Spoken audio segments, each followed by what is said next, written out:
دوستو یہ دنیا عجائبات سے بھری پڑی ہے۔ قدرتی مناظر ہوں یا ان میں چھپے حقائق، سب کو دیکھ اور سن کر عقل تنگ رہ جاتی ہے۔ اور شاید یہی وجہ ہے کہ قرآن پاک میں جا بجا ہمیں قدرتی مناظر پر غور و فکر کرنے کی دعوت دی گئی ہے۔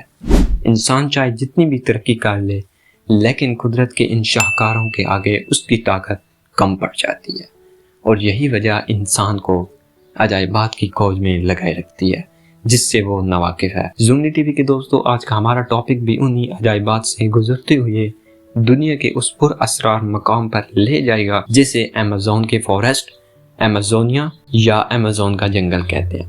دوستو، جنوبی امریکہ کے طاس پر محیط ایک برساتی جنگل ہے۔ یہ دنیا کا سب سے بڑا جنگل ہے جو دریائے ایمیزون اور اس کے معاون دریاؤں کے گرد پھیلا ہوا ہے۔ اس کا رقبہ 25 لاکھ مربع میل یعنی پورے آسٹریلیا کے برابر ہے، اور اس کے دریا کا نظارہ 200 میل کی دوری سے بھی دیکھا جا سکتا ہے۔ خواتین و حضرات، اس جنگل کی سب سے دلچسپ بات یہ ہے کہ اس میں 400 سے 500 قبائل کا بسیرا ہے، جن میں سے 50 قبائل ایسے ہیں جن کا باہر کی دنیا سے کوئی رابطہ نہیں، یا یوں کہا جا سکتا ہے کہ وہ انسانی دنیا سے ناواقف ہیں۔ یہ لوگ تیر کمان سے مچھلی کا شکار کرتے ہیں اور بندروں کو اپنی غذائیں بناتے ہیں۔ اس کے علاوہ یہاں کی زرخیز آب و ہوا میں عجیب و غریب جانور پائے جاتے ہیں۔ کہا یہ جاتا ہے کہ ایمیزون کی مکڑیاں اتنی بڑی ہوتی ہیں کہ پرندے پکڑ لیتی ہیں۔ اس کے علاوہ انہی جنگلات میں سب سے بڑی تتلیاں اور اس کے علاوہ دنیا کے تمام پرندوں کی آدھی اقسام پائی جاتی ہیں۔ ناظرین گرامی، ماہر حیاتیات کا کہنا ہے کہ اس جنگل میں 1300 پرندوں، 40,000 پودوں اور 3,000 مچھلیوں کی اقسام کے علاوہ 403 قسم کے میملز اور 5.2 ملین حشرات الارض پائے جاتے ہیں۔ اس کے علاوہ ایمیزون کو حیرت انگیز اور خوفناک مخلوق کا گھر بھی کہا جاتا ہے، جس میں الیکٹرک ایل، خونی جانور، زہریلے سانپ یعنی ایناکونڈا شامل ہیں۔ ایناکونڈا دنیا میں پائے جانے والے جنوبی امریکہ میں اس طرح کا سب سے بڑا سانپ مانا جاتا ہے۔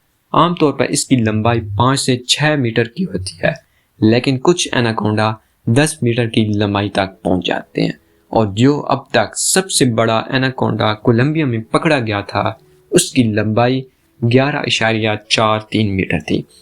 دوستو، اس کے علاوہ انسان کو نگلنے والے ایناکونڈا کی کہانیوں پر یقین کرنا تو مشکل ہے، لیکن سانپ کا جائزہ لینے والے ماہرین کا ماننا ہے کہ بڑے سائز کے ایناکونڈا کم از کم ایک بچے کو بآسانی نگل سکتے ہیں، لیکن ان کی تعداد آٹے میں نمک کے برابر ہے۔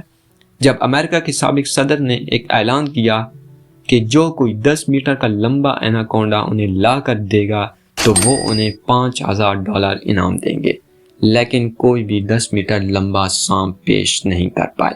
ایسا اس لیے ہوا کہ اتنی لمبائی کے ایناکونڈا بہت کم ہوتے ہیں اور مشکل سے ملتے ہیں۔ خواتین و حضرات، یہ سانپ 60 ملین برس قبل کولمبیا کے فارسٹ میں پایا جاتا تھا۔ ماہرین کے مطابق یہ سانپ اتنا چوڑا تھا کہ عام شخص کے پہلو تک پہنچ سکتا تھا، اور اس کا وزن ایک اندازے کے مطابق 1 ٹن سے زیادہ تھا۔ واضح رہے کہ سبز ایناکونڈا، جسے دنیا کا سب سے وزنی ترین سانپ کہا جاتا ہے، اس کا وزن 250 کلو گرام ہے، جبکہ پائتھن، جس کو طویل ترین سانپ کہا جاتا ہے، اس کی لمبائی 32 فٹ ہے۔ اس کے بعد ہالر منکی کا ذکر کریں تو معلوم ہوتا ہے کہ زمین پر موجود جانوروں میں اگر کوئی سب سے زیادہ چیخنے، چلانے اور شور مچانے میں مشہور ہے، وہ جنوبی امریکہ کا بندر ہے۔ ناظرین گرامی، سرخ اور سیاہ ان بندروں کو ان کی خاصیت کی بنا پر ہالر منکی یعنی چیخنے چلانے والا بندر کہہ کر پکارا جاتا ہے۔ جنوبی امریکہ میں پائے جانے والے یہ بندر عام طور پر گروپ کی شکل میں رہتے ہیں۔ ہر گروپ میں 10 سے 15 بندر شامل ہوتے ہیں، اور گروپ کا اپنا ایک مخصوص علاقہ ہوتا ہے، اور اگر کوئی دوسری گروپ کا بندر ان کے علاقے میں گھس جائے تو یہ چینخ چینخ کر اسے اپنے علاقے سے نکال دیتے ہیں۔ ان کے چیخنے چلانے کی آوازیں اس قدر تیز ہوتی ہیں کہ 5 کلومیٹر تک بآسانی سنی جا سکتی ہیں۔ دوستو، اس کے علاوہ انہی ایمیزون کے جنگل میں چمگادڑ کی ایک ایسی قسم پائی جاتی ہے جو سوئے ہوئے جانور کے جسم میں سوراخ کر کے اس کے خون چوس لیتی ہے، اور اس جانور کو خبر تک نہیں ہوتی۔ اس کے بعد ٹینڈوا کا نمبر آتا ہے۔ ٹینڈوا ایک بڑے طاقت والا، بڑے کالے دھبوں والا، گوشت خور، شیر نما جانور جسے جیکور بھی کہا جاتا ہے۔ دراصل چیتے کی مشابہت رکھنے والا یہ جانور بلی کی نسل فیلکس سے تعلق رکھتا ہے۔ اس کا شمار دنیا کی 4 بڑی بلیوں میں سے ہوتا ہے۔ یہ وزن میں چیتے سے بھاری ہوتا ہے اور اس کا سر چیتے سے قدرے بڑا ہوتا ہے۔ دوستوں، اس کے علاوہ بھی اس جنگل میں ایسی مافوق الفطرات پائی جاتی ہیں جن کا تصور انسانی دماغ سے باہر ہے۔ یہ جنگل اپنے آپ میں ایک ایسی مثال ہے، اور اس کی سب سے بڑی اور منفرد بات جو زمین پر اس کی توجہ کا مرکز بنی ہوئی ہے وہ یہ ہے کہ ہمیں زندہ رکھنے کے لیے دنیا کو 20% آکسیجن اسی جنگل سے حاصل ہو رہی ہے، اور شاید اسی وجہ سے اسے لنگز آف ارتھ کا نام دیا جاتا ہے۔ اور کہا جاتا ہے کہ اس جنگل میں درختوں کا گھناؤ اتنا ہے کہ بارش کا پانی زمین پر گرنے میں 10 منٹ لگا دیتا ہے۔ ناظرین گرامی، ویڈیو پسند آنے کی صورت میں اسے لائک کر کے ہماری حوصلہ افزائی کریں، فیس بک اور واٹس ایپ پر شیئر کرنے میں ہمارا ساتھ دیں، اور ہماری اگلی ویڈیو آنے تک اپنا، دوستوں اور گرد و نواح کے لوگوں کا خیال رکھیں۔ اللہ نگہبان۔